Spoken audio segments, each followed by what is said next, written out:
What's up, KUG? At welcome back sa ating channel. So, nandito tayo ngayon sa Coin Bureau at meron tayong isang bibigyan na komento dito, no? About sa sinabi ng legendary bubble caller na si Jeremy Grantham. Sabi niya dito, Bitcoin is not worth a bucket of warm spit. No? Grabe. GMO co-founder Jeremy Grantham and CNBC's Joe Kernen clash over Bitcoin's future. Jeremy further say, what is the use of crypto? So dito yung post nila na to is ano to, no? Sa pangalan nito. May ano ba to? May walang ano, sayang walang pangalan nito, yung subtitle sa baba, no? Pero may mga binanggit kasi siya dito na talagang which is pwede nating maging guide talaga sa totoo lang, no? Hindi naman natin para questionin talaga yung mga legend at saka yung mga talagang nasa traditional finance, magkaiba kasi yun, no? So, pero dito kasi sa ating balita, no, dito kay Jeremy Grantham, no, ang naging sentro kasi ito ng controversy talaga. Siyempre, sinabi niya dito, siya pa naman yung co-founder ng GMO, pinakasikat na bubble caller sa Wall Street, Bitcoin is not worth a bucket of warm spit, no? Ano pa niya, tapos dinagdag pa niya na ano ba yung gamit ng crypto, no? Natural lang naman talaga yung magulat pagdating dito sa mga ganitong komento, lalo na doon sa mga ano talaga, no? Sa mga datihan, sa mga expert na, no? Pero kung matagal ka na talaga dito sa crypto, talagang mapapansin mo na talaga na parang deja vu ito, no? Halos bawat cycle may naririnig din akong ganyan, no? Sabihin na natin pangalawang cycle ko pa lang to, pero last cycle narinig ko na yan. May mga malalaking personality talaga na nagsasabi na walang halaga yung Bitcoin will go to zero, babagsak yung Bitcoin, no? Pero ang mahalaga kasi dapat na itanong natin dito, bakit paulit-ulit yun na nangyayari, no? Si Jeremy Grantham kasi kilala siya sa pagtukoy talaga ng iba't ibang market bubble. Gaya nung dot-com bubble, housing bubble. Dahil sa kanyang track record, marami pa rin talaga nakikinig talaga sa kanyang opinion. Na which is okay din naman. Kailangan din natin i-take as guide talaga.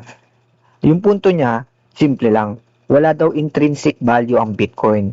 Hindi ito gumagawa ng produkto, hindi rin ito nagbibigay ng cash flow tulad ng stocks, o hindi rin ito katulad ng real estate na may rental property. Ito yung madalas na pananaw talaga ng mga traditional investor. Kahit si Warren Buffett nag-comment din sa Bitcoin noon. Bitcoin will go to zero, gano'n, no? So nakikita naman natin, kaya which is na-excite na naman ako dahil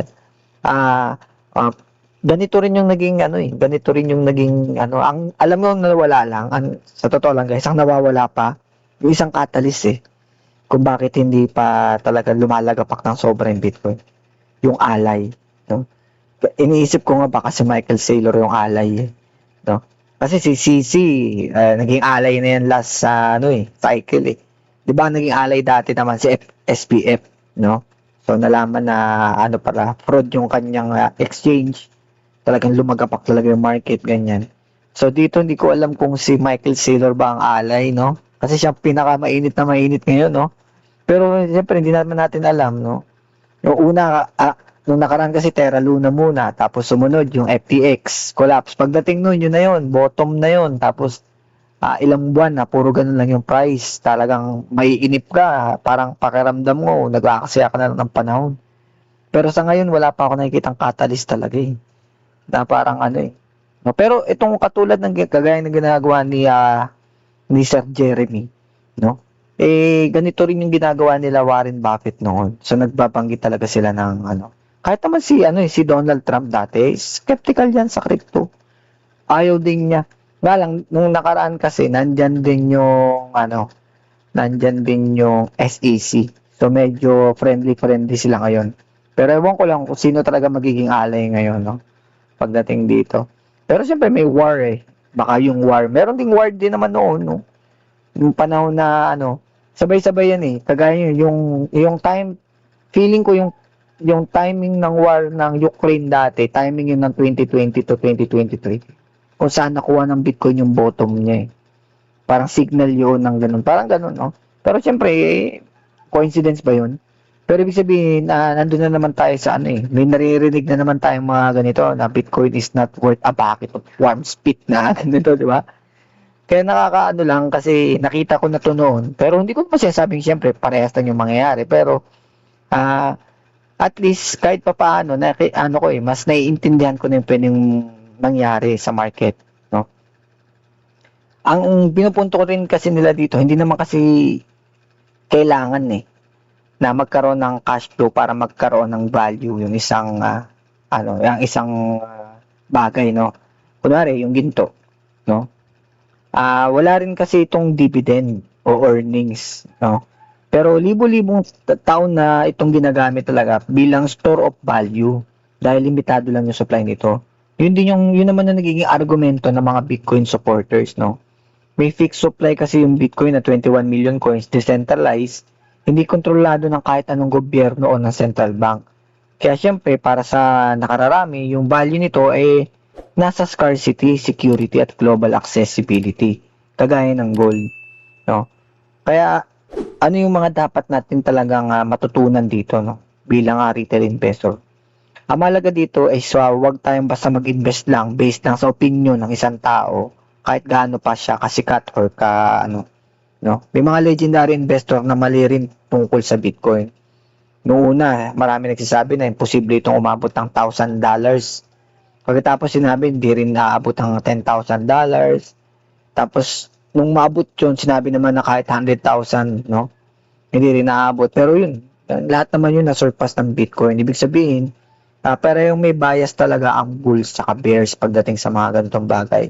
Kalang, syempre, dahil pababa yung market, syempre, sobrang daming fund talaga, ang dami talagang negative talaga, no? Pero hindi natin sila pwedeng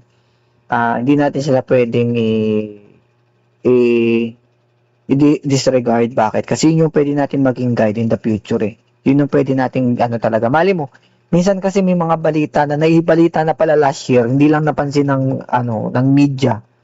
Tapos after a year na implement, no? Kagaya nung isa, yung naging topic ko nung nakaraang araw, about sa yung sa Indonesia, nagkaroon ng mga sa mga crypto influencers, 'di ba? Na nagkaroon ng parang kailangan may certificate ka na.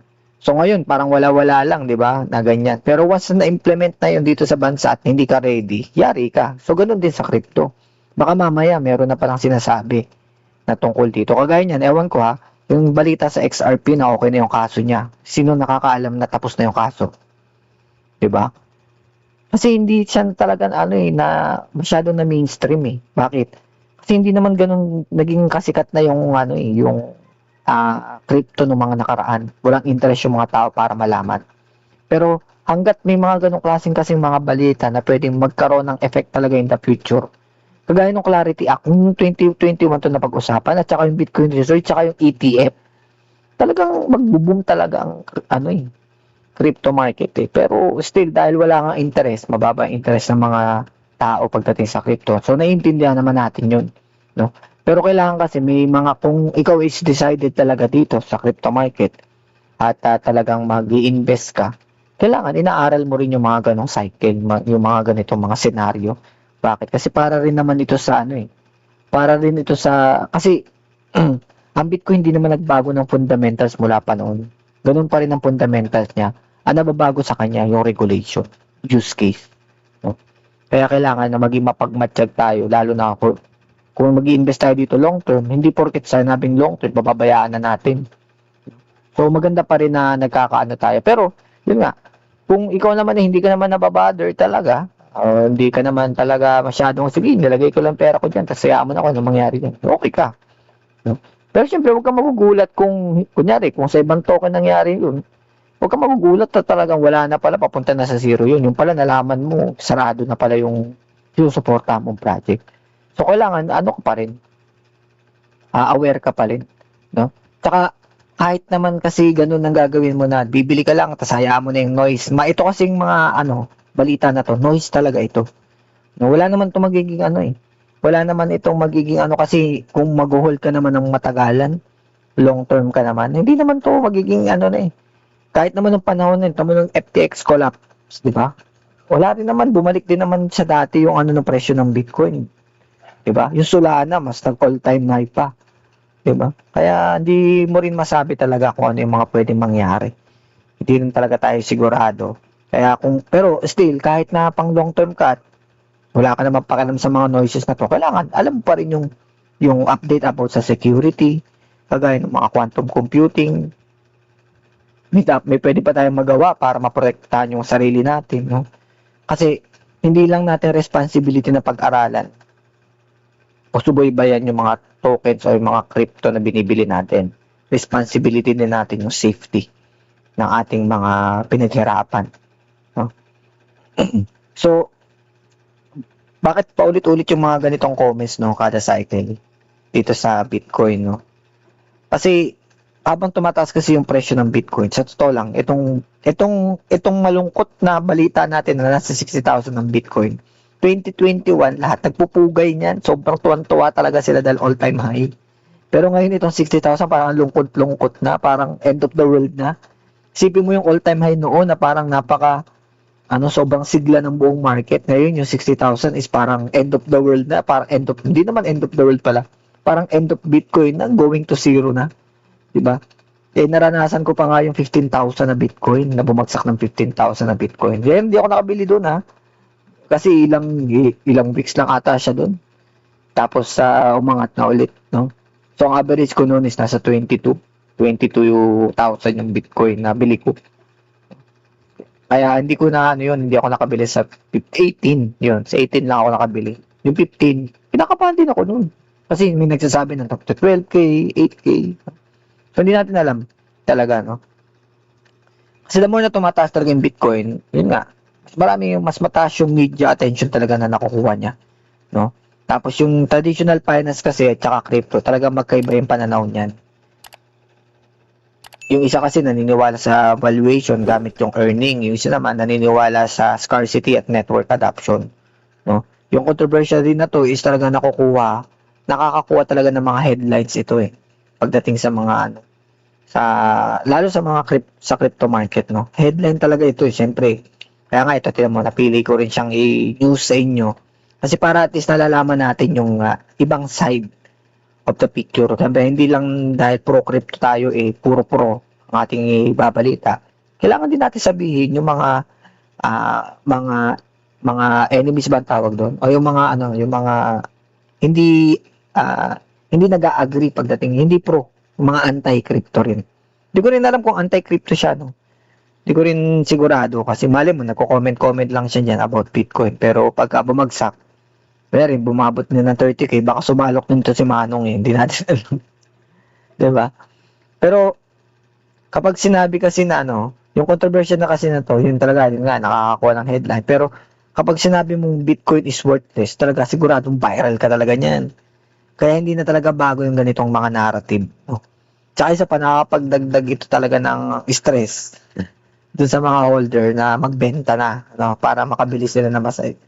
Medyo, siyempre, haka-haka ko lang yun, Pero, dun kasi umiikot yung umiikot yung crypto community. Siyempre, hindi mo naman maiwasan, na baka mamaya kaya lang sila ganyan dahil gusto pa nilang bumagsak yung presyo.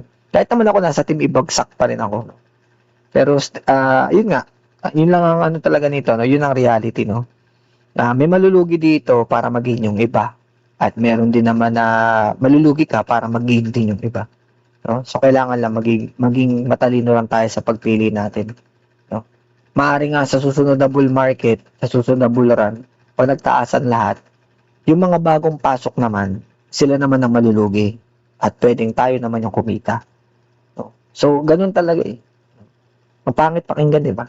Na sana lahat tayo kumikita. Pero hindi ganun yung model Hindi ganun yung Kaya kailangan, alam mo kung paano mo talaga lalaruin yung market, no? Hindi pwedeng, yun talaga yun talaga yung totoo. No? Once na kumita ka, na times 10 yung pera mo, merong 10 katao na na nalugi. No? Times 10 din yung mga nalugi. Para lang mabayaran ka ng times 10. Kahit mag times 1,000 pa yan. No? Ibig sabihin, times 1,000 din yung mga taong nalugi. No? So, ganoon talaga ang ng crypto, no? Talagang may money rotation, may money flow, meron talagang maggi-gain, may magbe-benefit. Pero dapat alam mo rin yung risk, no? So yun yung tinuturo natin dito sa ating channel.